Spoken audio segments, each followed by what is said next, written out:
Hey, Jill, let me ask you this real quick before you roll up out of here now. All right. I know you want to stand up, your knees hurt. I can't even feel them anymore. I've lost all feeling from the waist down at this point, sitting in this position. Hey, but Jeff, now, been knowing you for a minute when you was touring with Victor Wooten and the Bella Fleck and the Flecktones and your own band, the Mutet, and then you with Dave Matthews, man. What kind of transition is that in your head? You know, as far as like with your band, you come up with all these creative sax lines, and but now with Dave, you just rolling with the punches, so to speak. Well, everything that we do is a different role. So my role with the Flecktones was different than my role with the Mutet, is different than my role with Dave Matthews, is different than my role in the studio, it's different as my role as an educator. So basically, I mean, we're playing roles as musicians, you know, and trying to figure out, you know, like, how do I fit into this? Like, what's my job here? What role am I playing?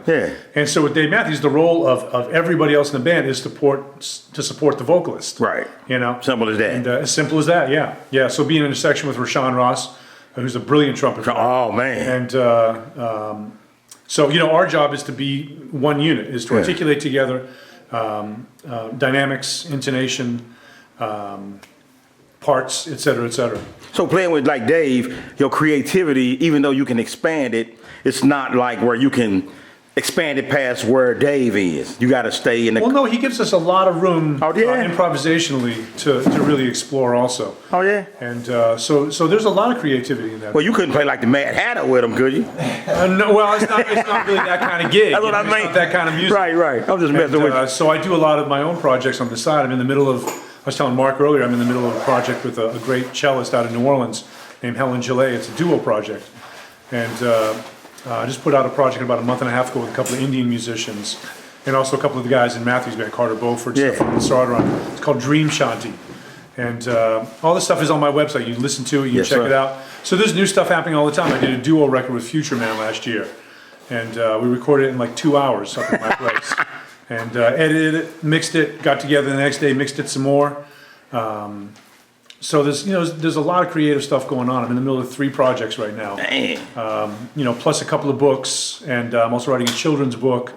And so it's just just a lot of creativity in the world right now, and so that's kind of what I'm going with. But where do it come from? I don't know. I mean, because what you be thinking? I mean, what's like what you see? You see colors or notes or trees or what? I see shapes a lot of times when I'm playing. Wait, hold on, just a little bit. Expound on that just a little bit. So it's not like geometric shapes. It's not like I'm seeing quadrangles or come on, man. We from squares. Come on, man. We from public school, man. Isosceles triangles, or we from public school, man. Okay, there's no circles. There's no rectangles. So do you like to see colors at all? Like do they like explode in your head? No. The color that I see is almost like a silver iridescence. Oh, sometimes. Come on, yeah, what? Silver and, what? Just like a shimmering, kind of wispy almost, but it's not conforming to like a geometric pattern. It's kind of following the phrasings and the lines and this kind of thing. So it's 3-dimensional. It's kind of moving, as things are going. It's almost dance-like, if you will. Oh yeah. If you were to follow a dancer, just the shape. Oh yeah. And the form of that. That's beautiful. So that's going on sometimes also, and and so for me, like I love composition, so I'm composing a lot and doing all of that. I've got I think 17 solo records out now of all solo material, and so I don't know. I mean, I'm fortunate that music comes to me in some ways, but I'm also open to it, and I pursue it. I'm grateful for it. I'm thankful for it. And I try to be open to it. I listen to a lot of different kinds of music, and so I try to be open to all that stuff and allow it to come to me as much as I go to it. Well, last question, because I know you got to get ready for your clinic. Like, in seeing the shimmering, silver iridescence, whatever you see, does your musical library help to shape that? Oh yeah, absolutely.